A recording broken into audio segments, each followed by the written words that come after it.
जब आसमान में काले बादल मंडराते हैं, आसमान काले घने अंधेरे में छाने लगता है। जब तूफान का आगमन होता है, धरती का हर वो जीव, चाहे वो पशु हो, पक्षी हो या हम खुद इंसान हो, बारिश और तूफान से बचने के लिए इधर उधर छिपने का बसेरा खोजते हैं, भागते हैं, डरते हैं और छिपते हैं, मगर सामने नहीं आते। हर पंछी घोंसले का सहारा लेता है, छिपने का बसेरा मांगता है, डरता है उन काले बादलों के बीच आने से। मगर वही एक बाज उन्हीं बादलों को चीरता हुआ सबसे ऊंचा उड़ जाता है, बादलों को फाड़ कर उनके शिखर पर विराजमान हो जाता है।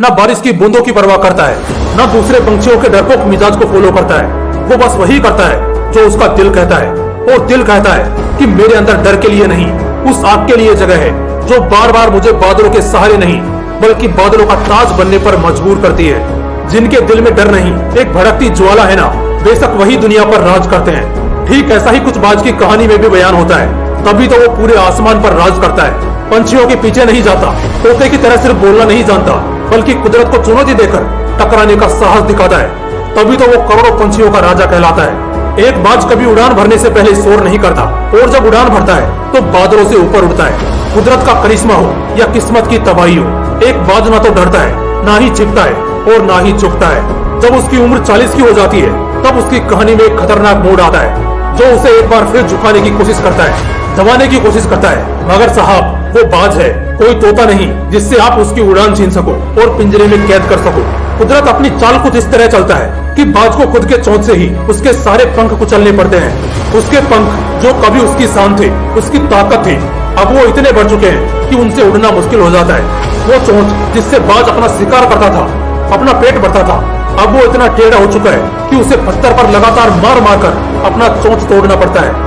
इसमें कितना दर्द होता है ये जानने के लिए बस एक बार अपने दांत दबा कर देखिए। उससे 100 गुना ज्यादा पीड़ा एक बाज सहता है। वो ऐसा इसलिए करता है क्योंकि इन सब के बाद अब प्रकृति उसे दूसरा जीवन देती है। उसे नया चोंच मिलता है, नए पंख मिलते हैं, नए नाखून मिलते हैं, जिससे वो अगले 30-40 साल तक और जी सकता है। सोचने वाली बात यह है कि आखिर उस बाज की मानसिकता कितनी मजबूत होगी जो उसे लगातार खुद को पीड़ा देने के लिए मजबूर करती है। अगर हमारे हाथ या पैर का एक नाखून भी टूट जाए तो हम सारी रात दर्द के कारण सो भी नहीं पाते, मगर एक बाज वो सब झेलता है और लगातार अपने आप को बादशाहत पर टिकाए रखता है। बाज की खासियत जानते हो क्या है?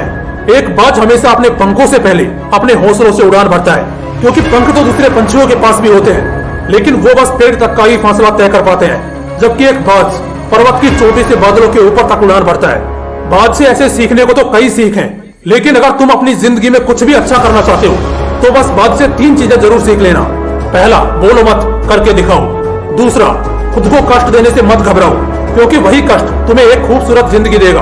तीसरा, मुसीबत के सामने झुको मत, बल्कि मुसीबत को झुकाओ। ये 3 सीख जीवन की सबसे अनमोल सीख है, और ये गुण हर राजा में होता है, चाहे वो शेर हो, बाज हो, किसी देश का राजा हो या कोई बड़ा क्रांतिकारी आदमी हो। कहानी में जो योद्धा होता है ना, वो योद्धा तभी एक हीरो कहलाता है जब वो अपने सामने आने वाले चैलेंजेस से डरता नहीं बल्कि जिगर से लड़ता है, और हर बाउंड्री को पार करके अपना झंडा लहराता है। बाज और शेर दोनों में एक खूबी है कि वो किसी भी सीमा रेखा को नहीं मानते। उनके लिए सीमा रेखा कोई मायने ही नहीं रखती। दूसरे पंछियों की उड़ान जहाँ समाप्त होती है, एक बाज की उड़ान वहीं से शुरू होती है। दोस्तों, बाज की मानसिकता को अपना लो। जीवन में कभी भी मुसीबतों से डरने का और किसी के सामने झुकने का समय नहीं आएगा। बाज चुनौतियों में मजा देखता है, कष्ट में एक नई उम्मीद खोजता है, तब जाकर कहीं वो पंछियों का राजा कहलाता है।